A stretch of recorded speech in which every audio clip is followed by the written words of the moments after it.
Welcome to Partnership, where your network is the wind in your sails. I'm your host, Alex Standiford, and I'm here to redefine online partnerships for bootstrapped businesses.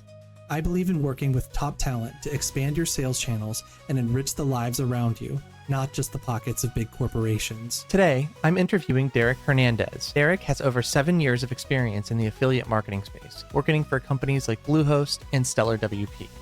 I'm genuinely excited to share this interview and personally took a ton of notes for my own affiliate programs. His insights are just so good. There's a lot to share in this episode, so let's just get to it. So Derrick, tell me a little bit about yourself and your background. Yeah, so been in the affiliate marketing space, for about 7 years now. July 1st marks my 7th year anniversary in the affiliate space. Got my start at a company called Bluehost. They're a web hosting company in the WordPress space. Got into affiliate account management role, doing more recruiting, going out and finding affiliates, optimizing affiliates, and starting from scratch. And then worked my way into senior and then associate affiliate manager role. So really starting to manage more of our top end partners while also learning the ins and outs of what it takes to manage an affiliate program. I'm still in the WordPress space, but I'm more on the software side, the plugin side. I'm now here at Stellar WP, managing our Stellar WP affiliate program. We have 8 different plugins. So that's essentially 8 different brands under our purview. And you can argue that's similar to like an agency model where you're managing 8 different brands in a sense as it relates to the affiliate program. So yeah, been in the industry for about 7 years, mainly been in the WordPress ecosystem. And so yeah, that's a quick wrap right there. Cool. So one of the biggest challenges I see people face whenever they're running their own affiliate program is identifying and attracting affiliates in the first place, right? So like everybody's always asking me, how do I find affiliates? How do I find the right ones? Can you tell me a little bit about how you determine the types of affiliates that are best suited for your programs? Obviously, it's dependent on what type of product your company is offering. For me, I've mainly been in WordPress, right? So I want to work with people who have knowledge in terms of building WordPress websites, right? And so in today's world, there's influencers for like every niche. So what I like to do is do some research online, and you're going to hear me talk about keywords a lot. So leveraging Google, Bing, whatever search engine. It could be a search engine or it could be something like YouTube, right? Some sort of platform where I can look up relevant keywords that are associated to the overall industry or niche I'm in, as well as to relevant products.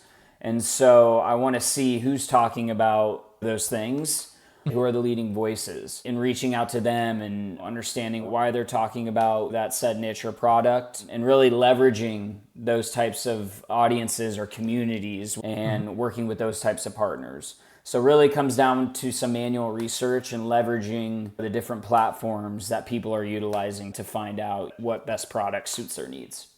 Gotcha. So I guess when I think about that a little bit, do you think that, have you ever noticed that you'll find patterns that'll emerge among the people that you're looking at in your research in any kind of way that helps kind of like dictate the messaging and the way you approach the kind of people you're going after? Yes and no. Obviously you're going to find, especially in like the WordPress space on the hosting side, you're going to see a lot of, and even with one of our products, Cadence WP, you'll see a lot of high ranking content that is evolved around like how to, right? How to start a blog, how to start a website. And in there, a lot of these partners or just blogs in general that rank high organically on these keywords, it's all evolved around the how to.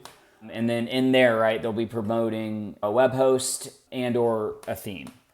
And so you'll start to kind of notice what type of content users are going to really lean on to help make their decisions, or even just like be introduced to some of our brands or other brands. So yeah, I see a lot of that. And then you'll see a lot of top 10 or best WordPress themes. So again, to answer your question, just to sum it up, I see a lot of relevant content, and taking that and being mindful of that's some of the content that I need to go and target in order to find new recruits for the affiliate program to join, or just to look and see if there's opportunities to optimize those relationships that are currently ranking high and that are already currently in your affiliate program. That kind of reminds me a little bit of something that I've been doing a lot is I've been doing keyword research, and I'll find posts that are kind of high in my research, and then I'll Sure. figure out the author and I'll see if maybe they're a potential affiliate. So while we're on that subject, what are some of the strategies that you use to find affiliates for your affiliate program? Personally, for me, if I'm starting an affiliate program, I am going the gritty route and doing the manual search myself. It takes more time, but I think it's worth it in the end. You start to understand the ecosystem a little bit better and how everything's working. But to answer your question, I'm going to start personally scraping the search engines. I'm looking at relevant keywords that are within my niche. And again, whether it's page 1 or page 2, you definitely want to be mindful of people that are starting to grow on the SERP, because there's nothing better than establishing a relationship with somebody that was on page 3 and next thing they're top 10. Seeing that growth, it's good for your brand to get into that door before any of your competitors do. And affiliates, especially the good ones, I mean, mainly a lot of the affiliates that I work with are they care about their audience and they want to promote the best product possible. They can care less about the commission. So again, that's why it's important to kind of do the dirty work and look at pages 2, pages 3 of the SERP. Reach out to these partners and get your brand exposure before your competitors do. Because when they're on page 1, they're going to remember, okay, this brand has been with me from the jump. So yes, I talked about the SERP, doing the same thing on YouTube, right? YouTube, there's a lot of, it's more of a brand awareness play, kind of that top funnel, introduce your brands to some of these audiences that aren't aware of your brand. So again, you can replicate the same methodology you're doing on Google or Bing, whatever SERP engine you're utilizing, on YouTube, looking up relevant keywords. Also, for myself and my team, we leverage tools such as SEMrush. And SEMrush, you're going to be able to see what kind of volume these keywords are getting. On top of that, you're going to see what kind of volume some other keywords that are starting to get up there in search volume. Moving away from the SERP, scraping the search engines or YouTube, competitor analysis, right? Look at what your competitors are doing. You can leverage tools like SEMrush to see what websites are sending the most referral traffic to your competitors. You'll be able to look at that and kind of see, okay, this mom blog's sending a ton of traffic to one of our competitors. Let's reach out. Let's see if they're open to promoting our brand as a secondary option. That way you can get your brand in the door. Treat it like a test. A lot of these affiliates are smart too. They'll look and see, okay, this brand is starting to really convert a lot better. And they're giving me a ton of support along the way. Maybe we test them and promoting them in that first position, let's just call it. And right then and there, you're stealing market share from your competitors and a lot more brand exposure. So yeah, I mean, competitor analysis, right? That's a huge thing. Seeing what type of partners your competitors are working with, and you can kind of go in a rabbit hole there. So Yeah, those are two things I'd really start, and it's good for research purposes and obviously affiliate prospecting purposes. Yeah, that's great. I particularly like that you mentioned looking on the second page on the SERPs and looking on the up and comers. Sure. Because something that I found is, from my experience, the people who are on the first page are usually established enough that it's a lot more difficult to get them to even consider working with you. I love that. Yeah, you nailed it right there. There's a window of opportunity, right? It's good to get that relationship established before any of your competitors do, because these partners, there's a connection there. So when they are at the top of the rankings and somebody comes to them, one of your competitors comes to them and say, hey, we're gonna roll out the red carpet. They're more often than not gonna get on a call with you, see if there's something we can do or your brand can do to kind of up the ante or match it. Sometimes there's just a lot of emotional attachment there where they're gonna really want to make sure that the first brand they partnered with gets the best representation. For sure. And I think affiliates, you were saying, like you said, they're smart. So you have to be a little cautious about changing your mind too much, right? There's an authenticity and some integrity that they have to maintain. And if they're changing their mind and flip-flopping on brands and products too often, people are going to start to notice that kind of thing. 100%. It's a turnoff. They'll lose the trust and they just won't convert as well. And then one thing I'll add to that too is if you have a killer product that converts really well and one of your competitors reaches out to your top partner and rolls out the red carpet with a ridiculous commission and your partner is entertaining that. High commissions don't convert well. Killer products do.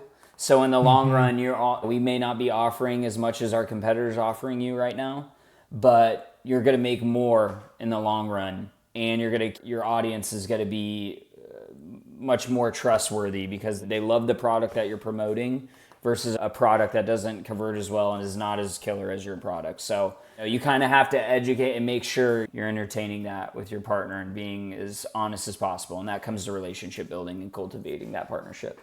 I always say affiliate programs are a multiplier. They don't create your sales, they multiply your leads, your funnel. So anyway, okay, so a lot of the things you talked about here is focused on outbound, right? Outbound approaches. So you're identifying people, you're finding those opportunities, and you're reaching out to them. And I think that inherently a lot of affiliate management is a sales process. And you can see that with that approach. But there's also a flip side to this that I've noticed too, right? So a lot of the sites with Stellar, for example, they have dedicated landing pages for their affiliate programs. Can you tell me a little bit about some of the marketing strategies that you're using to attract affiliates to your network in an inbound kind of way?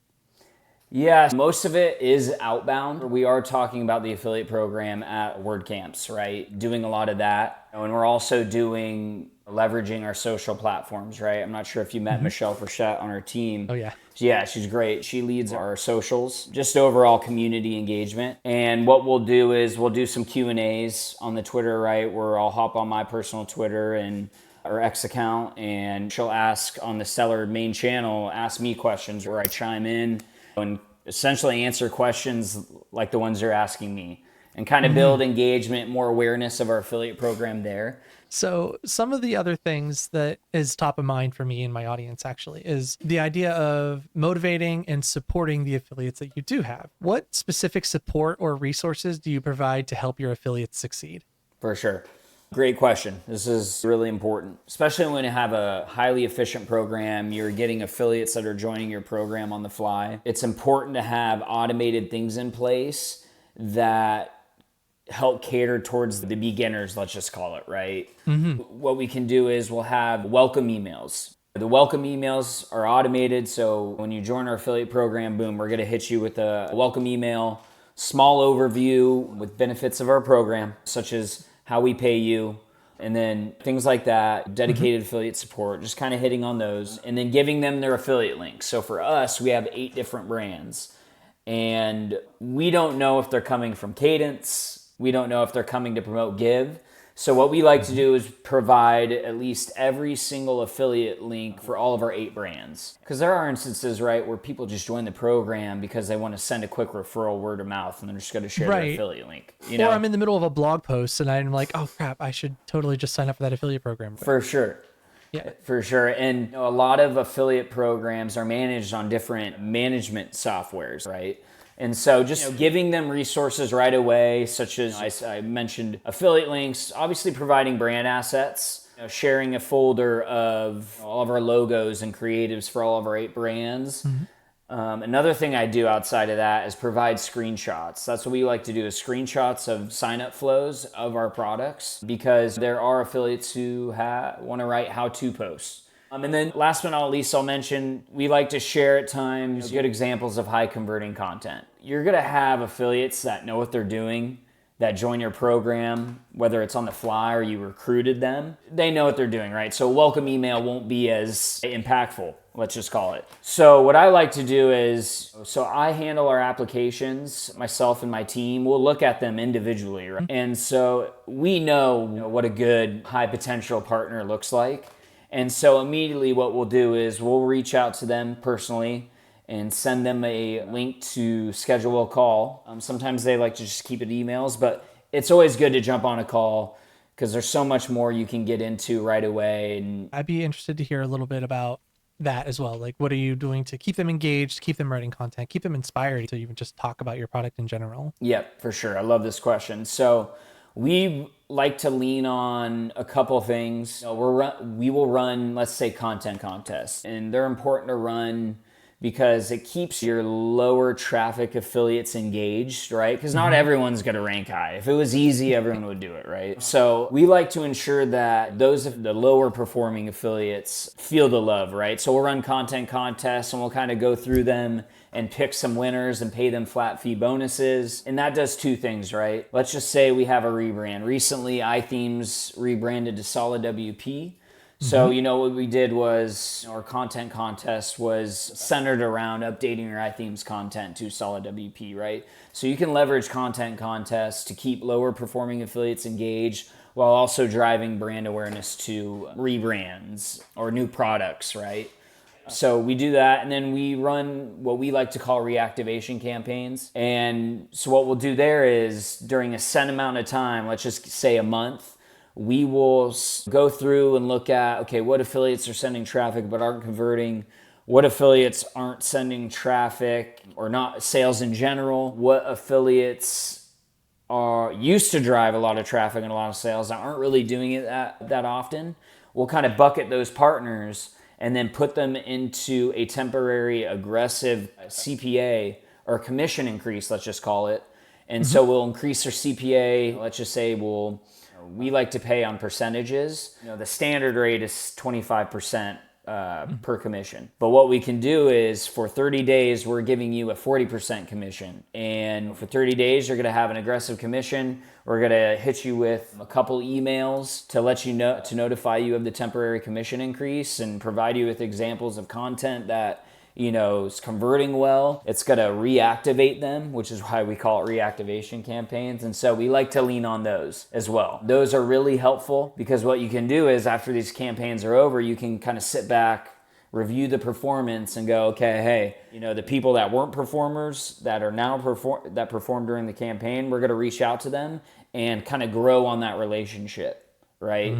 It's twofold there. We're going to optimize those partners for the long haul and kind of grow on that relationship, right? So that's, if you do run reactivation campaigns, it's great in the short term, but you can really build off of it in the long term. And it really helps filter out kind of like, hey, these people are performing now. Let's do some more insight. Let's jump on a call. Let's see how we can optimize further. And then last but not least, as far as incentives go, offering like a tiered referral bonus, right? So give them, if you send over 10 sales, I'm just giving arbitrary numbers here, but if you send over 10 sales over the next couple weeks, let's just say we're going to pay you, a $500 commit flat bonus. So doing that, and then other resources, right? Custom landing pages, right? So if you have an influencer that owns the niche, let's just say, you can come up with some custom landing pages. That way, when their traffic comes to their goes to our website through their affiliate link, hey, it's their face on a landing page.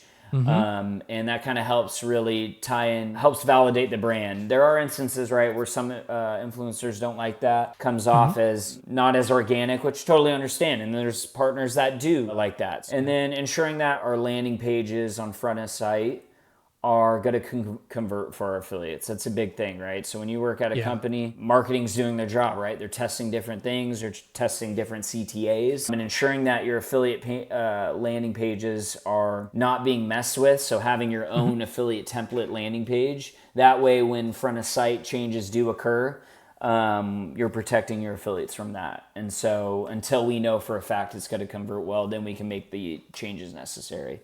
And then I'll finish off by saying, special discounts as well for affiliates who've earned it. And I want to be very clear here. It's not a special discount if all of your affiliates have it, right? So you need to be very protective there.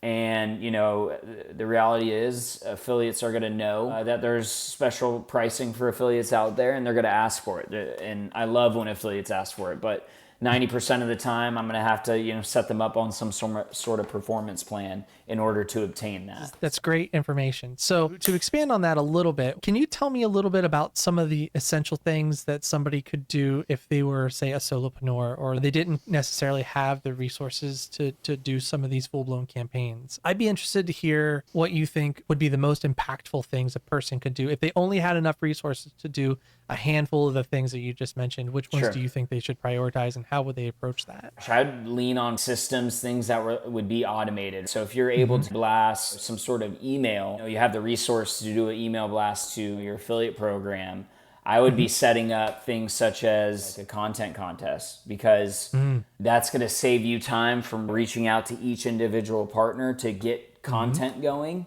So doing something like a content contest is really going to kind of kill two birds with one stone, right? And then some sort of incentivizing affiliates in an automated way, right? So I kind of go back to leaning on some sort of email provider where you're able to blast out automated emails at a given time, letting them know you can kind of automate the incentivizing process, right? Let's just say if you have Black Friday, Cyber Monday deals coming up and your time's sparse, I'm going to let them know, hey, we're going to be increasing your commission, whether it's a flat dollar amount or percentage for that given time during Black Friday, Cyber Monday. Here's some content, right? And I would lean in providing examples of your top converters and their best subpages on their websites and really utilize those as examples in these emails. That way, these affiliates know, okay, I'm getting a temporary increase during the best time to promote, aka Black Friday, Cyber Monday. Just giving a basic example here. And then, okay, great. Here's some relevant content that I know converts because this is what they said is converting, right? Yeah, totally. It's the highest converting content as they're providing it as an example. So again, kind of ties back to having automated systems in place where you can incentivize and drive affiliate engagement by leveraging email blasts. So that's what I would lean on personally. That's great.